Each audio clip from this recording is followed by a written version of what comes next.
Like کریں، subscribe کریں، bell icon کو دبائیں تاکہ ہماری ویڈیو سب سے پہلے آپ کے پاس پہنچ سکے۔ میں نے سورہ توبہ کی آیت نمبر 100 کی تلاوت کا شرف حاصل کیا، جس میں رب قدیر جل جلالہ ارشاد فرماتا ہے والسابقون الاولون من المہاجرین والانصار والذین اتبعوہم باحسان رضی اللہ عنہم ورضوا عنہ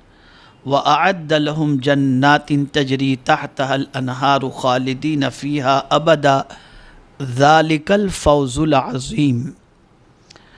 اور سب میں اگلے پہلے مہاجر اور انصار اور جو بھلائی کے ساتھ ان کے پیرو ہوئے، اللہ ان سے راضی، وہ اللہ سے راضی، اور ان کے لیے تیار کر رکھے ہیں باغ جن کے نیچے نہریں بہیں، ہمیشہ ہمیشہ ان میں رہیں، یہی بڑی کامیابی ہے۔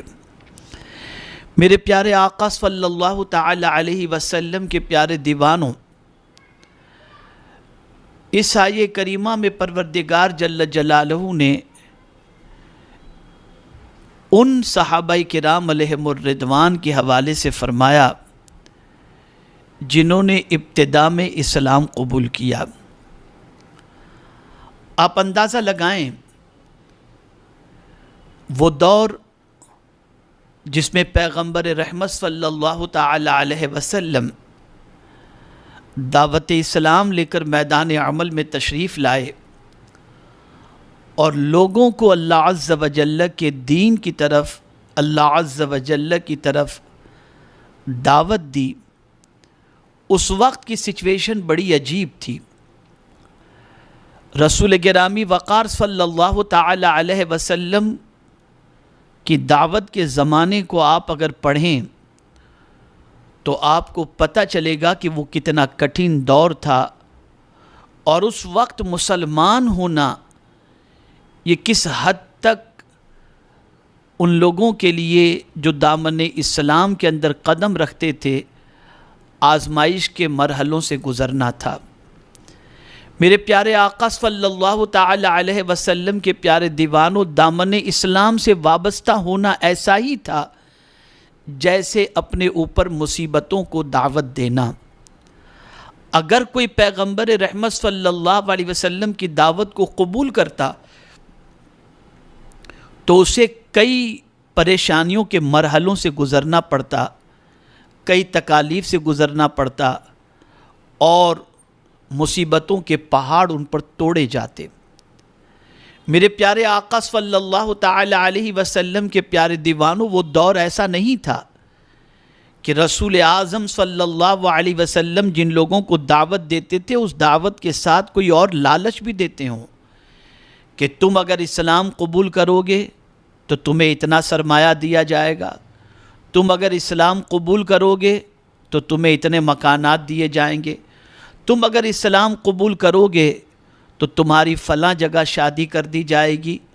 تم اگر اسلام قبول کرو گے تو تمہارے قدموں کے اندر زر و جواہر رکھ دیے جائیں گے۔ نہیں، لیکن جن لوگوں نے رسول اعظم صلی اللہ علیہ وسلم کی دعوت کو قبول کیا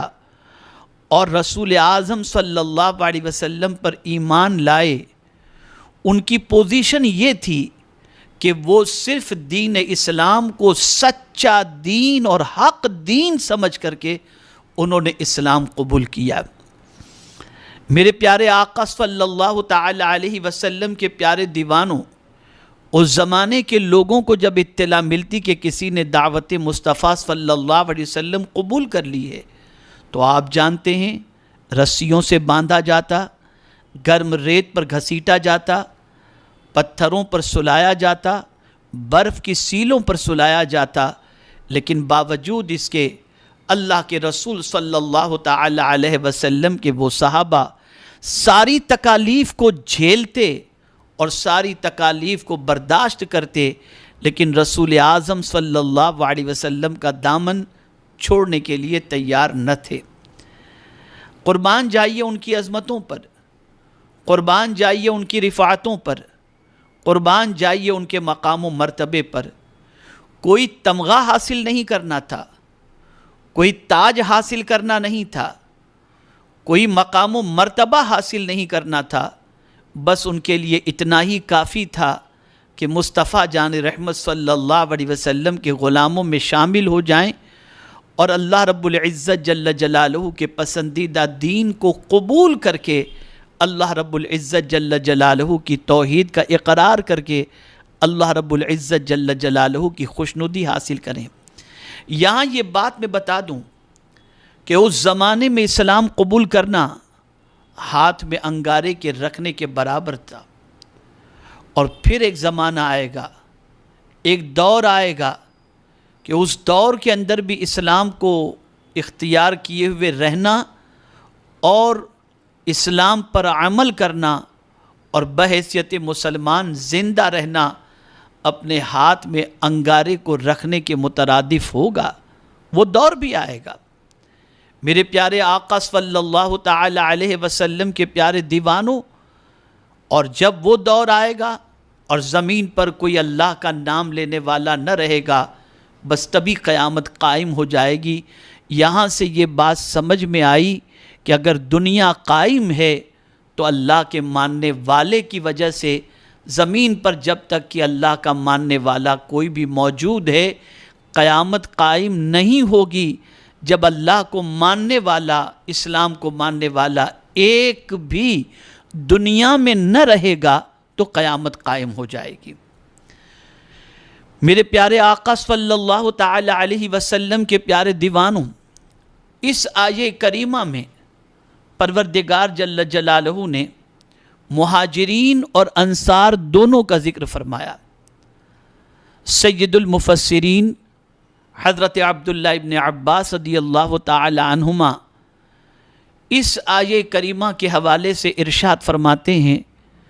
کہ اس میں جملہ صحابہ کرام علیہم الرضوان مراد ہیں۔ بعض مفسرین فرماتے ہیں کہ اس میں اہل بدر مراد ہیں۔ غرض کے مختلف اقوال مفسرین کرام علیہم الرضوان کے اس سلسلے میں موجود ہیں۔ میرے پیارے آقا صلی اللہ تعالی علیہ وسلم کے پیارے دیوانوں، اب مہاجرین ہو یا انصار، جتنے بھی صحابہ کرام علیہم الرضوان ہیں، ان صحابہ کرام علیہم الرضوان کی عظمتوں کا تذکرہ اور ان کے مقام و مرتبے کا تذکرہ اور رب قدیر جل جلالہ کا ان کے ساتھ معاملے کا تذکرہ اللہ نے اپنی کتاب قرآن مقدس میں بیان فرمایا۔ کیا ہی خوب ارشاد ہے صحابہ کرام علیہم الرضوان کی عظمت سے متعلق۔ رب قدیر جل جلالہ ارشاد فرماتا ہے والسابقون الاولون من المہاجرین والانصار والذین اتبعوہم باحسان۔ صرف یہی نہیں کہ صحابہ کرام علیہم الرضوان کا تذکرہ ہو، بلکہ صحابہ کرام علیہم الرضوان کے ساتھ مہاجرین و انصار کے ساتھ جو بھلائی کے ساتھ ان کے پیرو ہوئے، ان کے حوالے سے بھی قرآن کیا کہتا ہے، یعنی تابعین سے متعلق۔ اور بعض مفسرین فرماتے ہیں کہ قیامت تک جو بھی صحابہ کرام علیہم الرضوان کے پیروکار ہوں گے، رضی اللہ عنہم ورضوا عنہ، اللہ ان سے راضی اور وہ اللہ سے راضی۔ میرے پیارے آقا صلی اللہ تعالی علیہ وسلم کے پیارے دیوانوں، یہاں پر یہ بات سمجھ میں آئی کہ صحابہ کرام علیہم الرضوان کی جماعت وہ جماعت ہے جن سے میرا مولا راضی ہونے کے حوالے سے اپنی کتاب کے اندر اعلان فرما رہا ہے۔ اور یہ بات اچھی طریقے سے ذہن میں رہے کہ اللہ رب العزت جل جلالہ کو راضی کرنا اور اللہ عز و جل کی خوشنودی حاصل کرنا، اس سے بڑھ کر کے ایک مومن کے لیے کوئی دوسری سعادت کی بات نہیں ہو سکتی۔ اسی لیے قرآن مقدس میں رب قدیر جل جلالہ نے فرمایا وَرِضْوَانٌ مِّنَ اللَّهِ اکبر، اللہ کی تھوڑی خوشی بھی نصیب ہو جائے تو یہ بہت بڑی چیز ہے۔ اللہ رب العزت جل جلالہ کی خوشی، آپ کہیں گے ہم نماز پڑھتے ہیں اللہ کی خوشی کے لیے، ہم نیکی کرتے ہیں اللہ کی خوشی کے لیے، ہم تلاوت کرتے ہیں اللہ کی رضا کے لیے، ہم خیرات کرتے ہیں اللہ کی رضا کے لیے، ہم صدقات دیتے ہیں اللہ کی رضا کے لیے، ہم طواف کعبہ کرتے ہیں اللہ کی رضا کے لیے، یقیناً ہماری یہ نیتیں دل کے اندر ہوتی ہوں گی، لیکن صحابہ کرام علیہم الرضوان کا معاملہ یہ نہ تھا کہ بس انہی چیزوں کے اندر وہ اللہ کی رضا کو تلاش کرتے، بلکہ ان کی اللہ عز و جل کی خوشنودی کی تڑپ اور طلب کا عالم یہ تھا کہ وہ کوئی کام بھی کرتے تو اللہ کی رضا کے لیے کرتے اور اللہ کی خوشنودی کے لیے کرتے۔ کوئی ایسی نیکی یا کوئی ایسا کام نہ ہوتا جو کام سوائے اللہ کی رضا اور اس کے رسول صلی اللہ علیہ وسلم کی رضا کے کسی اور کے لیے انہوں نے کیا ہو، اور تلاش کرتے تھے ان کاموں کو جن کاموں سے اللہ کی خوشی حاصل ہو جائے۔ وہ ایسے قدم اٹھاتے تھے جن قدموں کو جن راہوں میں اٹھانے کی وجہ سے اللہ کی خوشنودی حاصل ہو جائے۔ میرے پیارے آقا صلی اللہ تعالی علیہ وسلم کے پیارے دیوانوں، کس حد تک اللہ کی رضا کے لیے وہ محنت و مشقت کرتے، اور ان کا سارا کام اللہ کی خوشنودی سے متعلق کتنا تھا کہ خود مولا ارشاد فرماتا ہے رضی اللہ عنہم، اللہ ان سے راضی، اللہ ان سے راضی۔ میرے پیارے آقا صلی اللہ تعالی علیہ وسلم کے پیارے دیوانوں، بسا اوقات انسان نیکی کر کے بھی افسردہ ہو جاتا ہے، بسا اوقات انسان خیرات کر کے بھی افسردہ ہو جاتا ہے کہ میں نے شاید زیادہ دے دیا، مجھے اتنا نہیں دینا چاہیے تھا، دل میں تھوڑی سی کڑن یا خلش رہتی ہے۔ لیکن اللہ اکبر،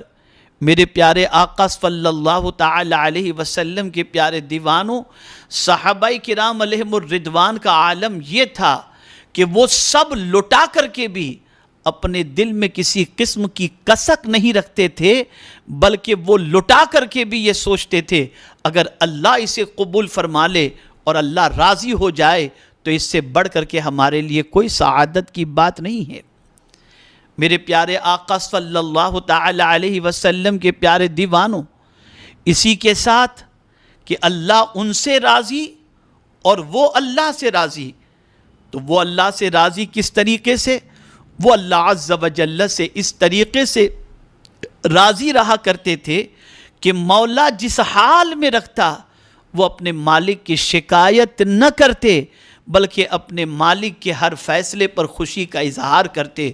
اور یاد رکھیں، یہاں ایک بہت اہم چیز عرض کرنے جا رہا ہوں، میرے پیارے آقا صلی اللہ تعالی علیہ وسلم کے پیارے دیوانوں، جب جب اللہ نیکی کی توفیق عطا فرمائے تو سمجھ لینا کہ اللہ عز و جل ہم سے راضی ہے، اسی لیے اس نے ہمیں سجدے کی توفیق عطا فرمائی، اسی لیے اس نے ہمیں تلاوت کی توفیق عطا فرمائی، اسی لیے اس نے ہمیں تقوی کی سعادت عطا فرمائی، اسی لیے اس نے ہمیں اپنی بندگی کی توفیق عطا فرمائی۔ میرے پیارے آقا صلی اللہ علیہ وسلم نے اسی لیے ارشاد فرمایا مومن کے حوالے سے کہ مومن وہ ہے جسے نیکی کر کے خوشی ہو اور گناہ کر کے افسوس ہو، در حقیقت وہی مومن ہے۔ صحابہ کرام علیہم الرضوان نیکی کر کے خوش ہوتے تھے اور اللہ عز و جل کی ناراضگی کے تصور سے گناہوں سے اپنے دامن کو بچانے کی کوشش کرتے تھے۔ میرے پیارے آقا صلی اللہ علیہ وسلم کے پیارے دیوانوں، اور ہر نیکی خوش دلی سے کرتے تھے، ہر نیکی اللہ عز و جل کی رضا کے لیے کرتے تھے۔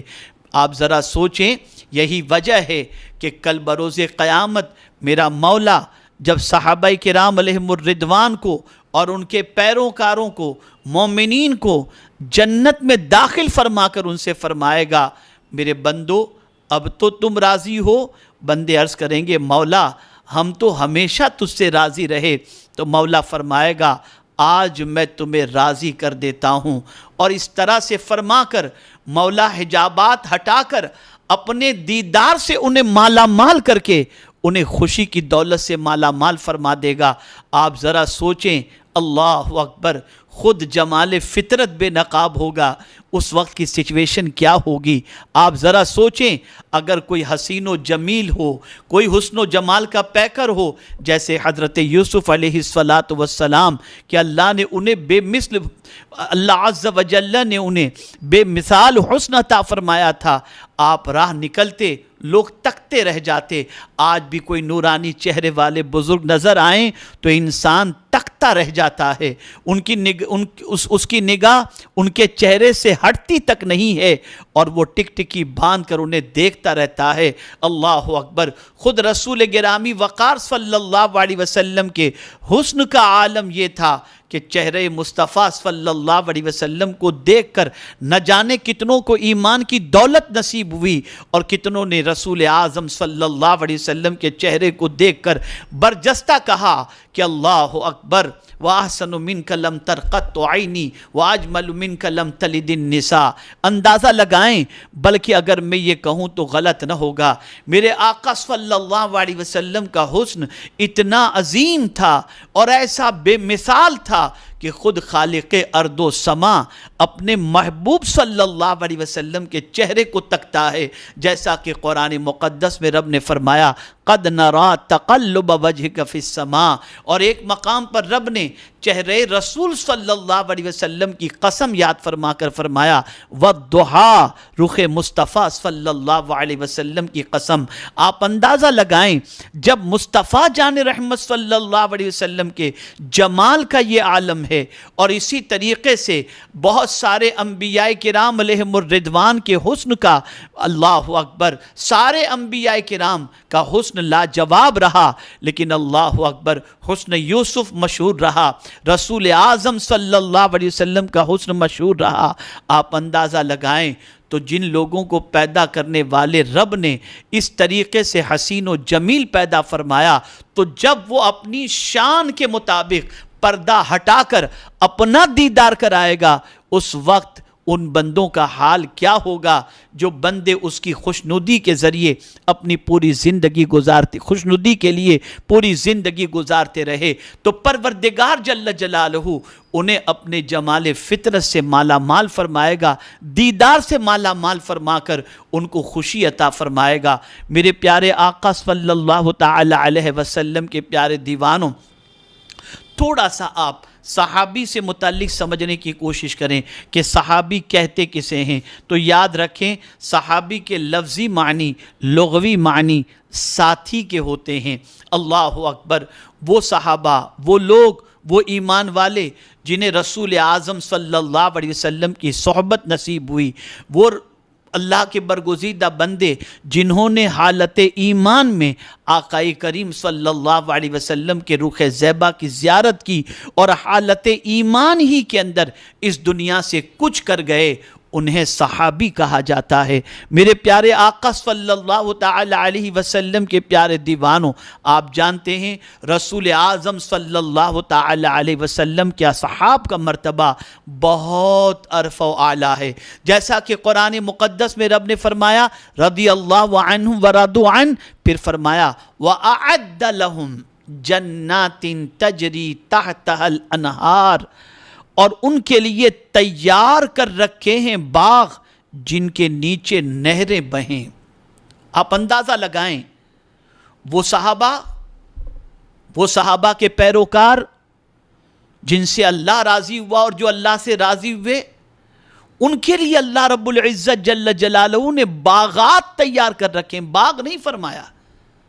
باغات تیار کر رکھے ہیں، اور ان باغات کے نیچے نہر نہیں بہ رہی بلکہ نہریں بہ رہی ہیں، دودھ کی نہر،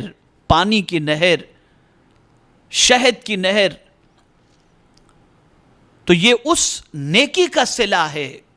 اس رب قدیر جل جلالہ کی خوشنودی کا صلہ ہے،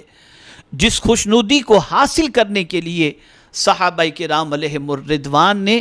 اپنی پوری زندگی تمام فرما دی۔ میرے پیارے آقا صلی اللہ تعالی علیہ وسلم کے پیارے دیوانوں، اور پھر پروردگار ارشاد فرماتا ہے ذالک الفوز العظیم، یہی بڑی کامیابی ہے، یعنی اللہ کا راضی ہو جانا، اور وہ اگر راضی ہو گیا تو اللہ کی ساری نعمتیں اس کے لیے ہیں جس سے مولا راضی ہو گیا۔ اور ایک انسان کی کامیابی کیا ہے؟ تو اس چیز کو ذہن میں رکھیں، ایک بندہ مومن کی کامیابی یہ ہے کہ بندہ ایمان کے ساتھ اس دنیا سے جائے اور جنت میں جب تک کہ وہ داخل نہیں ہو جاتا اور جہنم سے نہیں بچا لیا جاتا، اس وقت تک کسی انسان کو کامیاب خود کو تصور نہیں کرنا چاہیے۔ اسی لیے پروردگار جل جلالہ نے فرمایا فَمَنْ زُحْزِحَ عَنِ النَّارِ وَأُدْخِلَ الْجَنَّةَ فَقَدْ فَازَ، جو جہنم سے بچا لیا گیا اور جنت میں داخل کیا گیا، بے شک وہ کامیاب ہے، وہ کامیاب ہوا۔ میرے پیارے آقا صلی اللہ تعالی علیہ وسلم کے پیارے دیوانوں، تو صحابہ کرام علیہم الرضوان کی عظمت یہ ہے کہ اللہ ان سے راضی اور وہ اللہ سے راضی، اور ان کے لیے مولا نے جنت ہی نہیں، جنات، باغات ان کے لیے پروردگار نے سجا رکھے ہیں۔ ہمارے ویڈیو کو لائک شیئر ضرور کریے۔